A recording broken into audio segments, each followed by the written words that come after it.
Jonathan Taylor is ranked the number 6 running back amongst NFL executives, coaches, and players. So let's look at the guys that are above him, and should Jonathan Taylor be ahead of any of these guys that he's above? Now, number 6, I think, is fair considering, he had a very good rookie year. He had an elite sophomore year, struggled with injuries last year. He was injured most of the year. Offensive line was very poor, but he still found a way to rush for 861 yards, which I find to be very impressive for struggling with injuries and really having a horrendous offensive line. I think Taylor still had a good season for what he had. He's a very creative running back, very good ball carrying vision. He has elite speed, elite playmaking ability. Jonathan Taylor is one of the best running backs in the league. So maybe number 6 is a little too low. I think he should be a little higher than number 6. Very dynamic. He could catch and he could run the ball. He's very good at both. So I guess we're going to see what he can do this year. I think this year, if he has a similar year to what he had 2 years ago, I think he moves back up to 1 and 2. Right now, I think 6 is a little low, but we're going to go through these players ahead of him, and should he be ranked ahead of any of these guys? Number 1 is Nick Chubb. For quite a while, even the year when Jonathan Taylor and Derrick Henry were both having those... No, Derrick Henry got hurt. Even the year that Jonathan Taylor had that wild season, I kind of thought people were leaving Nick Chubb out of the conversation too often. And I think Nick Chubb deserves number 1 right now. Nick Chubb, even though he's not a great receiving back, he is one of the most efficient backs in National Football League history. He may not have, he doesn't have nearly as many carries as Jonathan Taylor, Henry, or some of these other guys, yet he's producing at an elite level. And yeah, he's had one of the best offensive lines in the league. Yeah, the passing game hasn't been very dynamic, but I think Nick Chubb is the best running back going into the 2023 NFL season. Pure running ability, he is absolutely the best. Catching the ball, he's not really the best, but when you're talking about a running back and they are the most efficient at the position, probably the most elite, I think Nick Chubb is very deserving of number 1. Number 2, Christian McCaffrey. Before he had all those injuries, he was struggling with injuries for a couple of years, and he was traded to the Niners. He wasn't considered top 5. Well, he was considered top 5, but people were starting, he was starting to slide down a little bit because of his injuries. Rightfully so. He's a running back. When running backs start to get injured, it's kind of like it's a downward spiral effect. It doesn't matter when you get injured. Really, injuries can be the end of a running back's career. So you look at CMC and what he's done. He had one of the best seasons a running back has ever had a few years ago. He had 1,000 rushing yards, and I think he had 1,000 receiving yards. Incredible. Jonathan Taylor, a few years later, has a similar year. Jonathan Taylor has not played as long as McCaffrey, and I get it, he was hurt last year, but he hasn't been very injury prone yet. We'll see if he can stay away from the injuries this year.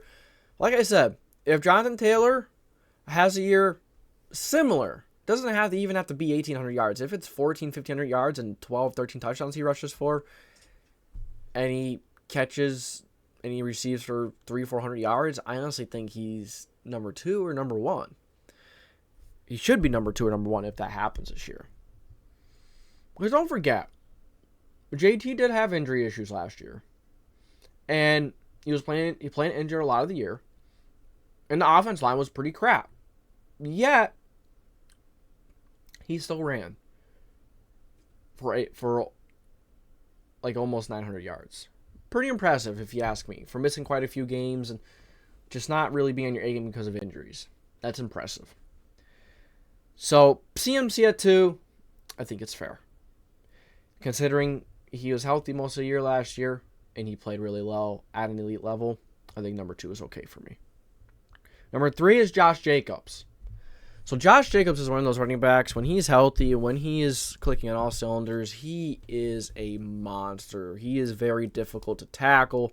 He's a playmaker. He can catch the ball a little bit. He can pass block. There's a lot to love about Josh Jacobs, but he has an extensive injury history. He's had ACL problems. He's had knee problems, leg problems. he has had a lot more injuries than Jonathan Taylor. Now, is this an injury list? No. But going into next year, taking last year into accountability, you probably take Josh Jacobs. But I think Jonathan Taylor is a better player than Josh Jacobs. I think he's a more dynamic runner. I think he can catch the ball better. I see Jonathan Taylor as a better running back than Josh Jacobs, honestly. But it's fair to place Jacobs at 3 and Taylor down below him, considering the year he had. That Jacobs had last year. Jacobs had that wild year last year. He was very good. A lot of touchdowns, a lot of yards, and rightfully deserves to be up in the top 10. Then you move on to number 4. You have another injury-riddled running back, Saquon Barkely. Now, he's never really had a great offensive line. Last year, he had a very good offensive line. He was healthy most of the year, and he looked like the good old Saquon Barkley we used to seeing. Now, we're going to see if he can continue to stay healthy.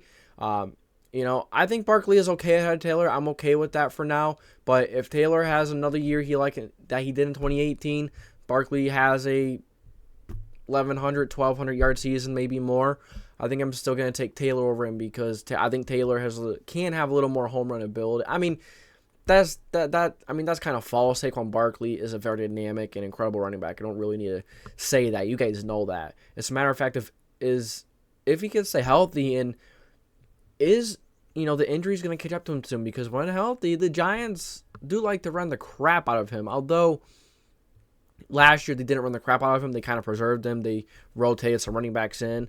I was happy with that. But remember, running backs don't really last that long. And he already destroyed one of his knees. He didn't just tear the ACL. I believe he tore the MCL, PCL. I believe he tore all 3. It was a trifecta. And how long can a running back last with that? Honestly, that's a tough injury. And if he sits out, you can't really praise him for that. Although he wants more money and stuff, but if you sit out, you're just going to move down the list. You're not going to be valued as highly. So if he starts to sit out, doesn't start training camp, doesn't do any of this stuff, I think I'm putting Taylor right over him. Just a matter of fact that he's sitting down and he might not play. He's not getting ready for the season. I put Taylor over him. And Taylor, he was injured last year, but he never missed a practice. Prior to the NFL last year, never missed a practice, never missed a game. He was always an elite player. Barkley was too. But those injuries, Barkley has a lot more serious injuries than Taylor does. We'll see how they pan out, though. Number 5, you have Derrick Henry. I take Taylor over Derrick Henry every day of the week right now. Derrick Henry isn't getting younger. I'm not saying Henry's bad. I'm not saying Taylor is miles ahead. He's not. They're both very good backs. Derrick Henry isn't getting any younger. He's not getting any better. He's going to start declining. He's a running back. He's getting older. His legs aren't going to be powerhouses for forever. He's not very elusive. So if his knees and his body starts getting weak and the way he ran, his body's going to catch up with his body. It's going to catch up with him. And this year, I think it's going to really start showing that he is getting ready to regress. And, he's getting a little older. And for how much he's ran these last couple of years, it wouldn't shock me to see him take a significant step down. Maybe not outside of top 10. That's a bit of a stretch, but maybe outside of top 5. Then, number 6, you have Jonathan Taylor, which I think he could be ranked ahead.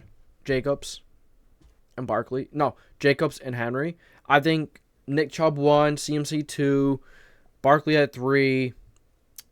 I would put Jacobs down at 5. No. Nick Chubb 1, CMC 2, Barkley 3. If he plays, if he holds out, I'm moving him down. I'll probably switch him and Taylor. Derrick Henry, we'll put him at 6. We'll put Jacobs at 5. Wait. No, it doesn't work. 1, 2, 3. Okay, yeah, and then Taylor's 4. I think that's fair. I think having Nick Chubb at 1 is fair. CMC at 2 is fair. Barkley at 3 is fair. Taylor at 4, more than fair. Jacobs at 5, and Henry at 6. I think that's fair. I really like that list. I really like where I went with that. So Jonathan Taylor was ranked number 2.